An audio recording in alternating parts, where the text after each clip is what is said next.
안녕하세요. 가장 완벽한 세금 면책 방법은 세금을 자진해서 완납하는 것이다 라고 강조하는 저는 세금 면책 전문 문석중 세무사입니다.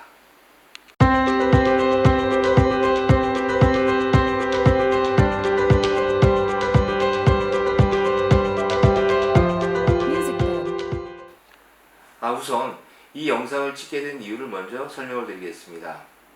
제가 많으신 분들과 세금 면책에 대해서 상담을 했는데 그 결과 의외로 세금에 대해서 잘못 알고 있는 부분들이 굉장히 많더라고요. 그렇다면 다른 분들도 똑같지 않을까라는 생각이 들어서 이런 부분은 좀 바로잡아야 될 필요성을 느껴가지고 이 영상을 찍게 되었습니다.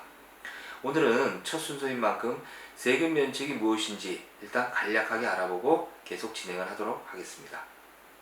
제가 세금 면책과 관련해서 가장 많이 받는 질문이 두 가지가 있는데 그 첫 번째는요, 어떻게 하면 세금을 안 내냐, 다시 말해서 세금 면책이란 세금을 안 내는 것을 의미하느냐 라는 그런 질문입니다. 세금을 낼 수 있으면 내야죠, 그거는. 자, 그런데 사업이 부도가 났거나 또는 경제적 어려움 등으로 인해서 세금을 제때 내지 못할 만한 그런 사람들이 계십니다. 자, 그것이 장기간 지속돼서 일정한 기간이 경과됐고 또 일정한 요건을 갖췄다고 한다면, 자, 세무서장에게 이런 내용을 정리해서 신청해서 체납된 세금을 정리할 수가 있는데, 이런 제도 자체를 세금 면책이라는 것입니다. 따라서 세금 면책이라는 것은 무조건 세금을 안 내는 것이다, 이것과는 전혀 다른 개념이다. 일단 이렇게 판단하셔야 됩니다. 두 번째 질문은요, 제가 제일 많이 받는 질문입니다. 어떤 내용이냐면, 한간에 세금은 죽을 때까지 쫓아다니기 때문에 절대 면책이 될 수가 없다라고 하는데 어떻게 세금이 면책이 될 수 있느냐 따지듯이 질문하십니다. 그분들이 근거로는 다른 변호사님, 법무사님, 세무사님들한테 물어봐도 세금은 면책이 될 수가 없다라는 그런 답을 들으셨기 때문에 저한테 그렇게 질문들을 하십니다. 자, 일단 국세기본법 26조를 한번 보시죠. 여기 보면 5가지 사유에 의해서 세금은 소멸이 되도록 이렇게 규정이 되어 있습니다.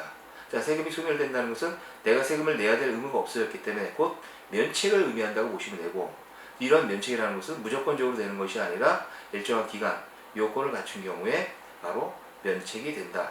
자, 이렇게 보시면 됩니다. 자, 그런데 이때 여러분들께서 반드시 유념해야 될 사항은, 이런 요건과 또는 기간이 경과됐을 때 세무서에서 무조건적으로 면책을 시켜주는 것이 아니라 내가 면책이 돼야 되는 그런 내용을 납세자 스스로 입증을 해야 된다는 겁니다. 자, 이건 굉장히 어려운 내용이죠. 그렇죠? 자, 그렇다 하더라도 법에는 일정한 요건과 기간이 경과돼서 충족이 되는 경우에는 세금은 없어지도록 규정되어 있다. 자, 이것은 반드시 여러분들께서 아셔야 될 그런 내용입니다. 또 이런 질문하시는 분들도 계십니다. 세금 면책과 관련해서 세법책 어디를 뒤져봐도 세금 면책이라는 단어는 안 나오던데 과연 이런 세금 면책이 어디서 유래된 것인지 이런 질문들을 하시는데, 예, 맞습니다. 세법에는 세금 면책이라는 그런 단어가 없습니다. 사실 있을 수도 없고요. 이것은 제가 파산 면책과 관련해서 차용한 개념에 불과한 겁니다. 즉, 개인에게 갚아야 될 빚을 안 갚는 거나 국가에다가 내야 될 세금을 안 내는 것이나 그 경제적 효과는 동일하는 그런 차원에서 제가 임의적으로 세금 면책이라는 말을 썼을 뿐이지, 사실 세법에는 세금 면책이라는 단어는 없습니다. 납부 의무 소멸이 정확한 표현이다, 이렇게 보시면 되겠습니다. 이상의 내용을 정리를 하면요, 자, 첫 번째입니다. 가장 완벽한 세금 면책 방법은 세금을 자기 스스로 완납하는 것이다. 당연한 상황입니다. 자, 두 번째입니다.